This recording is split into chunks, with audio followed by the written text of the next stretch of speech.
ரஷ்யாவோட பயங்கரமான பாம்பர் விமானங்கள் நாட்டோவோட மூக்குக்கு முன்னாடியே சீறி பாஞ்சு கொண்டு போயிருக்கு. இந்த சம்பவம் பாக்கங்கடல்ல தான் நடந்திருக்கு. இந்த பாக்கங்கடல் உலக நாடுகளை நடுங்க வைக்கின்ற எந்த நேரமும் பதட்டம் இருக்கின்ற ஒரு பகுதி. ஒளியை விட 5 மடங்கு வேகம், தடுத்து நிறுத்த முடியாத மிசைல்கள், உக்ரைனோட தலைநகரமாக இருக்கின்ற கீவியே இருட்டுதான் மூழ்கடிச்ச ஒரு துல்லியமான அட்டாக் என்று ரஷ்யா சும்மா ஒரு ரோந்து போய் ஒட்டுமொத்த மேற்குலக நாடுகளுக்கு மரண பயத்தை காட்டியிருக்காங்க. உக்ரைனோட வான் பாதுகாப்பு சிஸ்டம் ஏன் இப்ப திணறிக்கிட்டு இருக்கு? ரஷ்யாவோட இந்த அசுர பலத்துக்கு பின்னாடி இருக்கிற அந்த ரகசிய பிளான் என்ன? பால்கன் வான் பகுதியில் ரஷ்யா செஞ்ச அதிரடியான வேட்டு என்ன? இதற்கு தான் இந்த வீடியோவில் நாங்கள் தெளிவாக பார்க்க போறோம். வீடியோக்குள்ள போறதுக்கு முன்னாடி நம்ம சேனலை சப்ஸ்கிரைப் பண்ணி பக்கத்துக்கு பெல் ஐக்கானை கிளிக் பண்ணி வைங்க. அப்பதான் நான் போடக்கூடிய வீடியோஸை நீங்க உடனுக்குடன் பார்க்க முடியும். வாங்க இப்ப வீடியோக்குள்ள போலாம். பால்கன் கடற்பகுதி இப்ப ரஷ்யாவோட முழுமையான கட்டுப்பாட்டுக்கு தான் இருக்கு என்பது உலகத்துக்கே தெரிஞ்சு போச்சு. போன வியாழக்கிழமை ரஷ்யாவோட கம்பீரமான பயங்கரமான Tu-22 M3 ரக பாம்பஸ் விமானங்கள் பால்கன் கடலோட சர்வதேச நீர்ப்பரப்பில், அதாவது இன்டர்நேஷனல் வாட்டர் பகுதியில் தங்களோட வளமையான ரோந்து பணியை பக்காவாக செஞ்சு முடிச்சிருக்காங்க.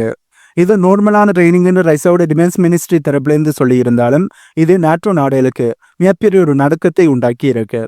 இந்த பயங்கரமான பாம்பர் விமானங்களுக்கு பாதுகாப்பாக ரஷ்யாவோட Su-35 ஃபைட்டர் ஜெட்டும் Su-30 போர் விமானங்கள், அதாவது ஃபைட்டர் ஜெட்டும் அணிவகுத்து வந்திருக்கு.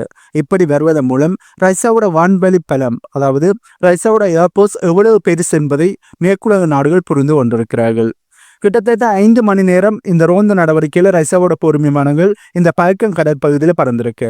ஆனால் நாட்டோவால் வெறும் வேடிக்கை மட்டும்தான் பார்க்க முடிஞ்சதை ஒழிய ரஷ்யாவுக்கு எதிராக எதையுமே அவர்களால் செய்ய முடியலை.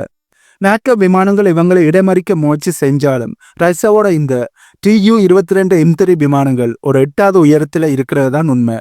சொல்லப்போனால் 2025 CPAT போர் பயிற்சியில், அதாவது ரஷ்யா தரப்புலேருந்து 2025 CPAT மிலிட்டரி ட்ரில்லை செய்து பார்த்திருந்தார்கள். இது நாட்டோ இலக்கில் எப்படி துல்லியமாக அளிக்கணும் என்பதற்காண்டு ரஷ்யா மேற்கொண்ட ஒரு பயிற்சியாக பார்க்கப்படுது. இப்போ நடக்கிற இந்த ரோந்த நடவடிக்கையும் அந்த ட்ரெயினிங்கினுடைய அந்த மிலிட்டரி ட்ரில்லினுடைய ஒரு தொடர்ச்சியாகத்தான் பார்க்கப்படுது. ரஷ்யா ஏன் இவ்வளவு தைரியமா எந்த ஒரு பயமும் இல்லாமல் நாட்டோவோட இல்லையில சவால் விடுறாங்கன்னு நீங்கள் யோசிச்சு பார்த்துருக்கிறீங்களா? இப்படி ரஷ்யாவுக்கு தைரியம் கொடுக்கறதே ரஷ்யாட்ட இருக்கிற முக்கியமான மரண ஆயுதங்கள், அதாவது டெட்லியான வெப்பன்ஸ். குறிப்பாக இந்த Kh-32 மிசைல்கள். இதே ஒரு மிசைல் என்று சொல்கிறதை விட கப்பலோட விமன் தான் சொல்லணும். இதோட வேகம் உலக நாடுகளையே நடுநடுங்க வச்சிருக்கு. கிட்டத்தட்ட மாக் 5 வேகத்தில் இதனால் போக முடியும். அதாவது ஒளியை விட 5 மடங்கு வேகம், ஒரு செகண்டுக்கு 1.5 கிலோமீட்டர் தூரத்தை இது கடக்கும். இது எப்படி வேலை செய்யும் என்று நாங்கள் கவனித்து பார்த்தோம் என்றால் இது எங்களுக்கு கொஞ்சம் அதிர்ச்சி ஏற்படுத்தும். ஏனென்றால் வானத்தில் 40 கிலோமீட்டர் உயரத்துக்கு போய் அங்கிருந்து செங்குத்தாக இலக்கை நோக்கி பாயும். அப்படி மின்னல் வேகத்தில் மேலிருந்து கீழே வரும்போது உலகத்தில் இருக்கிற எந்த ஒரு ரேடாராலையும் அதனை சரியாக கணிக்க முடியாது. உக்ரைன் போர்க்களத்தில் ஏற்கனவே இதோட பழைய மாடலான Kh-22 மிசைல்களை வச்சு ரஷ்யா செஞ்ச சம்பவத்தை நாங்களே செய்தியாக பார்த்துருக்கோம். அந்த அளவுக்கு அந்த பழைய மிசைலை வச்சு உக்ரைனுக்கு ரஷ்யா ஆட்டத்தை காண்பித்திருந்தார்கள்.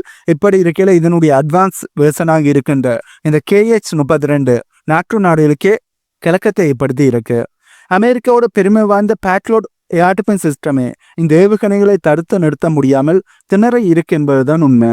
அதுவும் உக்ரைன் போர்க்களத்தில் இதனை நாங்கள் கண் முன்னாடியே பார்த்துருக்கோம். சரி, இப்போ நாங்கள் இந்த பாம்பர் விமானங்களுக்கு பாதுகாப்பாக வர்ற அந்த Su-35 ஃபைட்டர் ஜெட்டை பற்றி கொஞ்சம் தெளிவாக பார்ப்போம். இதனை ரஷ்யாவோட ஒரு செல்லப்பிள்ளை என்று தான் நிறைய வல்லுநர்கள் சொல்வார்கள். இந்த விமானத்தில் சூப்பர் குரூஸ் அப்படிங்கிற ஒரு வசதி இருக்கு. அதாவது இன்ஜின்ல அதிகப்படியான எரிபொருளை செலவு செய்யாமலேயே ரொம்ப நேரத்துக்கு ஒளியை விட வேகமாக இதனால் பறக்க முடியும்.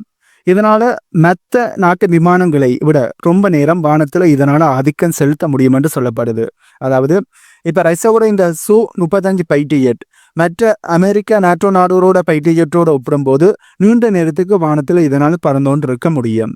அது மட்டும் இல்லாமல் இதோட ரேடார் சிஸ்டம் ரொம்பவே பவர்ஃபுல். 400 கிலோமீட்டர் தூரத்தில் தள்ளி வர எந்த ஒரு விமானமாக இருந்தாலும் சரி, எந்த ஒரு மிசைலாக இருந்தாலும் சரி, இதனால துல்லியமாக கண்டுபிடிக்க முடியும். இதனால நாட்டோ விமானங்கள் பக்கத்தில் வர்றதுக்கு முன்னாடியே ரஷ்யாவுக்கு இந்த விஷயம் தெரிஞ்சிடும். ரஷ்யாவோட பிளான் ரொம்பவே சிம்பிள். ஒரு காலத்தில் சோவியத் யூனியன் ரஷ்யா இருந்தப்போ ஐரோப்பா வரைக்கும் போய் அடிக்கணுமென்று சோவியத் யூனியன் ரஷ்யா ஒரு பிளானை வச்சிருந்தாங்க. ஆனால் இப்போ நாட்டோ படைகள் ரஷ்யாவோட டோர் எல்லையில் நிற்கிறாங்க. அதாவது ரஷ்யாவோட வாசல் படியில் நிற்கிறாங்க. இதனால ரஷ்யா தங்களோட மிசைலோட ரேஞ்சை இப்ப ரொம்ப அதிகப்படுத்தி இருக்காங்கன்னு சொல்ல முடியும். இது வெறும் ட்ரைனிங்னு நீங்க நினைக்கலாம். இப்ப ரஷ்யா செய்தது வெறும் ட்ரைனிங்னு நீங்க நினைக்கலாம். ஆனா நாங்க நினைச்சா எங்க வரைக்கும் வந்து அடிப்போம்னு ரஷ்யா இப்போது பவர் ஷோவை காட்டியிருக்காங்க. அதாவது ஐரோப்பாவுக்கும் நாட்டோக்கும் ஒரு பெரிய ஒரு மிரட்டலை கொடுக்கறதுக்காண்டி தான் ரஷ்யா இதனை செஞ்சிருக்காங்கன்னு நிறைய வல்லுநர்கள் சொல்கிறார்கள். பால்கங்கடல்ல ஒரு பக்கம் ரஷ்யா தன்னுடைய பவர் ஷோவை காட்டிக்கிட்டு இருக்குன்னா, இன்னும் ஒரு பக்கம் உக்ரைனோட தலைநகரமா இருக்கிற கீவ் சிட்டியில ரஷ்யா ஒரு நரகத்தையே இப்ப காட்ட ஆரம்பிச்சிருக்காங்க. இந்த ஜனவரி மாசம் உக்ரைன்ல குளிர் ரத்த முறையிற அளவுக்கு இருக்கு. சரியா இந்த நேரத்தை பார்த்து தான் ரஷ்யா தங்களோட பெரிய அட்டாக்கை தொடங்கி இருக்காங்கன்னு சொல்ல முடியும். ஜனவரி மாசம் ஆரம்பிச்சதுல இருந்து இப்ப நேற்றைய தினம் வரைக்குமே விடிய காலையில இரவு நேரங்கள்ல கீவ் நகரமே தூங்கிக்கிட்டு இருந்தப்போ அடுத்தடுத்த ஏவுகணை மற்றும் ட்ரோன் தாக்குதலை ரஷ்யா தொடர்ந்து செஞ்சோன்னு இருக்காங்க. இதோட ரிசல்ட்ஸ் என்னவா இருந்ததென்றால் கீவோட ஈஸ்டர்ன் லெஃப்ட் பேங்க் ஏரியாவில் இருக்கிற மின்சாரம் மற்றும் குடிநீர் விநியோகம் மொத்தமாக கட் ஆயிடுச்சு. 10 லட்சத்துக்கும் அதிகமான மக்கள் வாழ்ற அந்த ஏரியா இப்போ நடுக்குளிரில் கரண்ட் இல்லாம தண்ணி இல்லாம தவிச்சுக்கிட்டு இருக்காங்கன்னு தான் சொல்லணும். மேஜர் விட்டாலி கிளிஸ்கோ அவர்கள் என்ன சொல்லியிருக்காருன்னா, இது போரோட ரொம்பவும் கொடுமையான ஒரு காலகட்டமா இருக்கு. ஏற்கனவே எனர்ஜி பிரச்சனையில சிக்கி இருக்கிற நகரத்தை ரஷ்யா குறுவச்சு அடிச்சு நிலைக்குலைய வைக்கிறாங்கன்னு சொல்லியிருக்கார். இப்படி சொல்லுகின்ற இந்த உக்ரைனோட அரசு அதிகாரிகள் ஏன் ஒரு விஷயத்தை யோசிக்கல? இப்ப ரஷ்யா மேற்கொள்ளுன்ற தாக்குதல்கள் ரொம்ப கொடூரமா இருக்கு. இதனால மக்கள் பாதிக்கப்படுகிறார்கள்.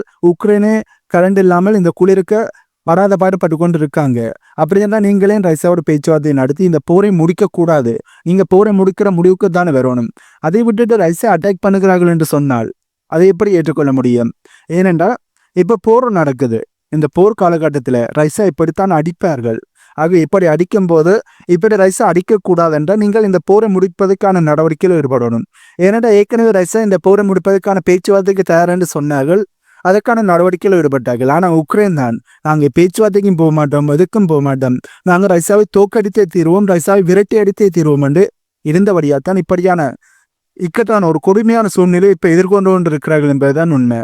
ரஷ்யா பேச்சுவார்த்தைக்கு தயார் என்றால் ரஷ்யா சொல்வதை கேட்டு இந்த போரை முடிப்பது தான் உங்களுக்கு நல்லது. அதை விட்டு நான் தொடர்ந்து போரை செய்வேன் என்று சொன்னேன். ரஷ்யா இப்படித்தானே அட்டாக் பண்ணுவார்கள்.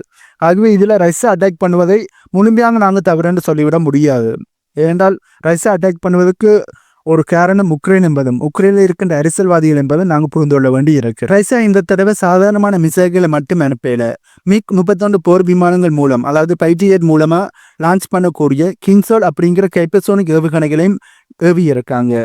இந்த கிங்ஸால் ஏவுகணைகளை தடுக்கிறது என்பது இப்போதைக்கு உக்ரைனால முடியாத காரியம். இப்போ மட்டும் இல்லை, இந்த கிங்ஸால் கைப்பசோனிக் மிசைலை உக்ரைனால இந்த போர் ஆரம்பிச்சதுல இருந்து சுட்டு வீழ்த்த முடியல் என்பதுதான் உண்மை.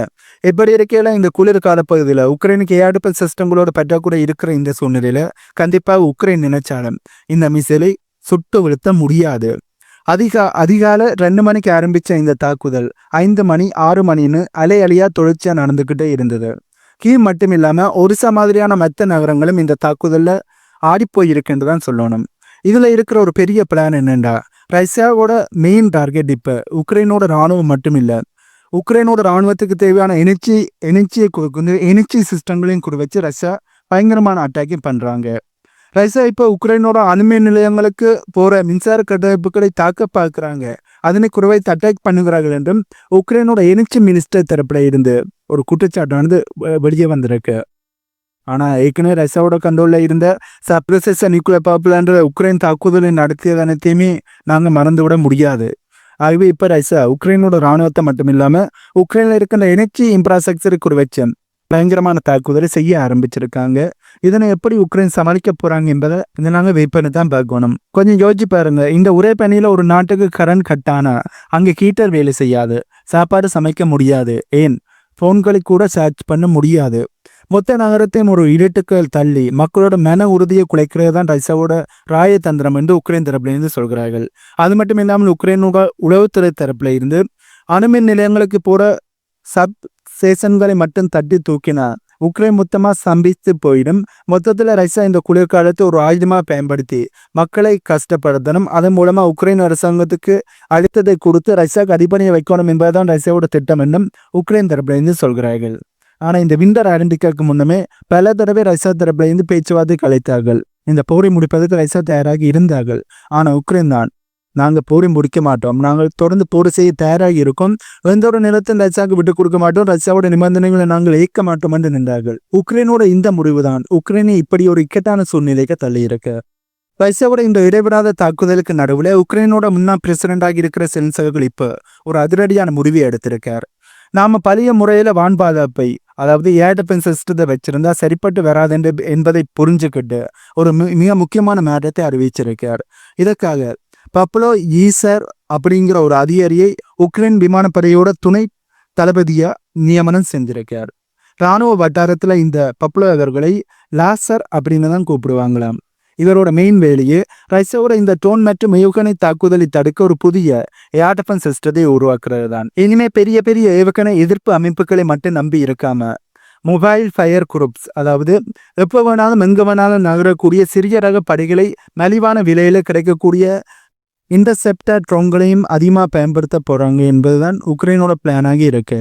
பட் இது எந்த அளவுக்கு கை கொடுக்கும் என்பதை நாங்கள் வெயிட் பண்ணி தான் பார்க்கணும். இப்படி இந்த பிளான் ரஷ்யாவோட விலை உயர்ந்த ஏவுகணைகளை ரொம்ப எளிதாக தடுத்து நிறுத்தும் என்று உக்ரைன் நம்புது. ஆனால் இது உக்ரைனுக்கு எந்த அளவு கை கொடுக்கும் என்பதை நாங்கள் ஃபியூச்சரில் தான் தெரிஞ்சுள்ள முடியும். பட் ஏற்கனவே இன்டர்செப்டர் ட்ரோன்களை உக்ரைன் பயன்படுத்தி இருக்கிறார்கள். பட் அது உக்ரைனுக்கு பெருசாக கை கொடுத்ததா என்று பார்த்தோம் என்றால், ஏற்கனவே இது ஆரம்ப கட்டத்தில் கை கொடுத்தாலும் ரஷ்யா இதனை வேட்டியாடவும் இதில் இருந்து தப்பிக்கவும் புதிய புதிய டெக்னாலஜியை பயன்படுத்த ஆரம்பித்தபடியால் இது இப்போதைக்கு உக்ரைனுக்கு கை கொடுக்க போறதில்லை என்பதுதான் நிறைய வல்லுநர்களோட கருத்து. செலன்ஸ்கி மக்களுக்கு ஒரு முக்கியமான வேண்டுகோளை முன் வச்சிருக்கார். ரஷ்யா ஒரு மிகப்பெரிய தாக்குதலுக்கு ரெடியாகி காத்துக்கிட்டு இருக்காங்க. எந்த நேரத்தில் வேணாலும் அலர்ட் வரலாம், அதனால ஒவ்வொரு வினாடியும் விழிப்புணர்வோடு இருங்கன்னு செலன்ஸ்கி சொல்லியிருக்கார். இன்னும் ஒரு பக்கம் உக்ரைனோட எனர்ஜி மினிஸ்டர் கொடுத்த எச்சரிக்கை தான் இப்போ உலக நாடுகளை, அது மேற்குலக நாடுகளை ரொம்பவே பயமுறுத்தி இருக்கார். ரஷ்யா நேரடியாக அணுமின் நிலையங்களை தாக்காம அதை சுற்றி இருக்கிற இணைப்புகளை துண்டிக்கிறதன் மூலமா ஒரு பெரிய ஒரு எனர்ஜி பிளாக் அவுட்டை ஏற்படுத்த பார்க்குறாங்க. இது நடந்தா உக்ரைனில் இருக்கிற லட்சக்கணக்கான மக்கள் இருட்டில் மட்டும் இல்லாம குரலையும் பாதிக்கப்படுவாங்கன்னு சொல்லியிருக்கார். இவர்கள் ரஷ்யாக்குள்ள தாக்குதலை நடத்துறது, ரஷ்யாக்கு இருக்கிற எனர்ஜி இன்ஃப்ராஸ்ட்ரக்சர் மீது தாக்குதலை நடத்துறதை பற்றி யாருமே கேள்வி கூடாது. ஆனால் ரஷ்யா மேற்கொள்ளுகின்ற தாக்குதலால் இவர்களுக்கு பாதிப்பு ஏற்பட்டால் மட்டும் அதனை பெருசாக சொல்வார்கள். இதெல்லாம் நியாயம்னு தான் எனக்கு புரியலை. ரஷ்யாவோட இந்த வான்வழி ஆதிக்கம் ஒரு பக்கம், உக்ரைனோட புதிய தற்காப்பு வியூகம் ஒரு பக்கம், பால்கன் கடலில் ரஷ்யா காட்டுற அந்த வேகம், இதனைத்துமே உக்ரைன் எல்லையில் ஒரு பெரிய போருக்கான அறிகுறியாகத்தான் தெரியுது. நாட்டோ நாடுகள் இப்போதைக்கு வேடிக்கை மட்டும்தான் பார்க்க முடியுதே ஒழிய அவர்களால் எதையுமே செய்ய முடியலை. நிலைமை கைமீறி போனா நாட்டோ நாடுகள் உக்ரைனுக்கு ஆதரவாக களமிறங்குவார்களா என்ற கேள்வியும் பல மத்தியில் எழும்பியிருக்கு. அப்படி உக்ரைனுக்கு ஆதரவாக நாட்டோ நாடுகள் வந்தால் அது கண்டிப்பாக 3வது உலக போராகத்தான் இருக்கும். பால்கன் கடலில் ரஷ்யா செய்த சம்பவத்தை பற்றி நீங்க என்ன நினைக்கிறீங்க? இதை பற்றி உங்களுடைய கருத்துக்களை கீழே கமெண்ட் பண்ணுங்க. இந்த வீடியோவில் நான் சொன்ன தகவல்கள் உங்களுக்கு புதிதாக இருந்திருக்குமென்னு நம்புகிறேன். இந்த தகவல்கள் உங்களுக்கு புதிதாக இருந்தால் இந்த வீடியோக்கு லைக் பண்ணி நம்ம சேனலை சப்ஸ்கிரைப் பண்ணி பக்கத்துக்கு பெல் ஐகானை கிளிக் பண்ணி வைங்க. அப்போ தான் நான் போடக்கூடிய வீடியோஸை நீங்கள் உடனுக்குடன் பார்க்க முடியும். இன்னும் ஒரு புதிய தகவல்கள் உள்ளடங்கிய வீடியோவில் உங்களை மீட் பண்ணுறேன்.